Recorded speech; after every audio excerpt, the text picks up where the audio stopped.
প্রিয় স্নেহের উচ্চ মাধ্যমিকের ছাত্রছাত্রীরা, তোমাদের যাদের পলিটিক্যাল সায়েন্সের সাবজেক্টটি তোমরা পরীক্ষা দেবে আগামীকাল, তোমাদের জন্য আজকের এই ভিডিওটি অত্যন্ত গুরুত্বপূর্ণ। কারণ আজকের এই ভিডিওতে আমি তোমাদের মাত্র দুটি প্রশ্ন এমন বলতে চলেছি যে দুটি প্রশ্ন আসার সম্ভাবনা 99.99%, মানে প্রশ্নগুলো 100%ই ধরে চলো আসবেই।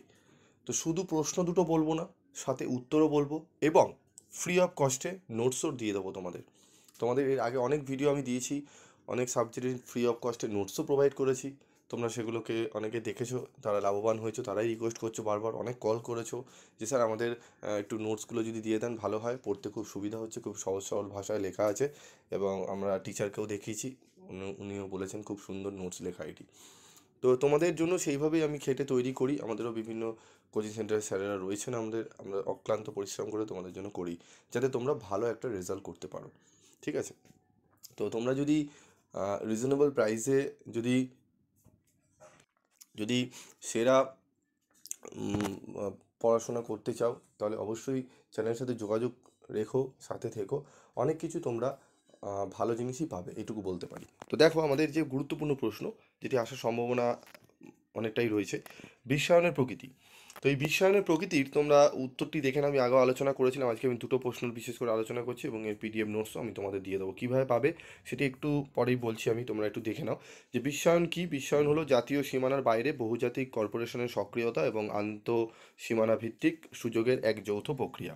ঠিক আছে? বিশ্বায়নের প্রকৃতিকে প্রধানত চারটি দিক থেকে আলোচনা করা যায়।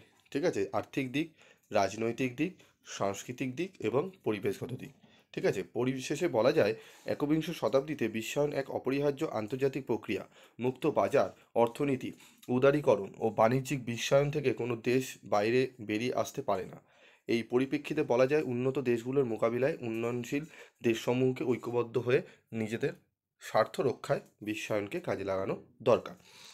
এটি গেল একটি প্রশ্ন। আরেকটি যেটি গুরুত্বপূর্ণ প্রশ্ন, উদারনীতিবাদ কাকে বলে, এর বৈশিষ্ট্য আলোচনা করো। উদারনীতিবাদ, ঠিক আছে? উদারনীতিবাদ কাকে বলে, এর বৈশিষ্ট্যগুলো তোমরা অবশ্যই দেখে নেবে। ঠিক আছে? এই যে আলোচনাটা তোমরা দেখলে বা এই যে উত্তরগুলো দেখছো, এর সম্পূর্ণ যদি নোটসটি ফ্রি অফ কস্টে তোমরা পেতে চাও, তাহলে তোমাদের করতে হবে কি, এই যে ভিডিও দেখছো, এই ভিডিওর কমেন্ট বক্সে যেতে হবে। কমেন্ট বক্সে তোমাদের একটি লিঙ্ক দেওয়া থাকবে, সেই লিঙ্কে ক্লিক করলেই তোমরা কিন্তু পেয়ে যাবে তোমাদের এই ফ্রি অফ কস্টে নোটসটি। ভালো করে এই দুটো প্রশ্ন পড়ে নাও, দেখবে অনেকটাই উপকৃত তোমরা কিন্তু হবে। আর যদি এরকম ভিডিও আরও পেতে চাও, আরও স্যার আরও তিনটে প্রশ্ন যে আসবে তারও উত্তর দিয়ে দিন, আমরা পড়ে যাবো, তাহলে তোমরা কমেন্ট বক্সে লিখো, আমি দিয়ে দেবো। আজকের মতো ভিডিওটি শেষ করছি, দেখা হচ্ছে পরবর্তী ভিডিওতে। সকলে ভালো থাকবে, সুস্থ থাকবে।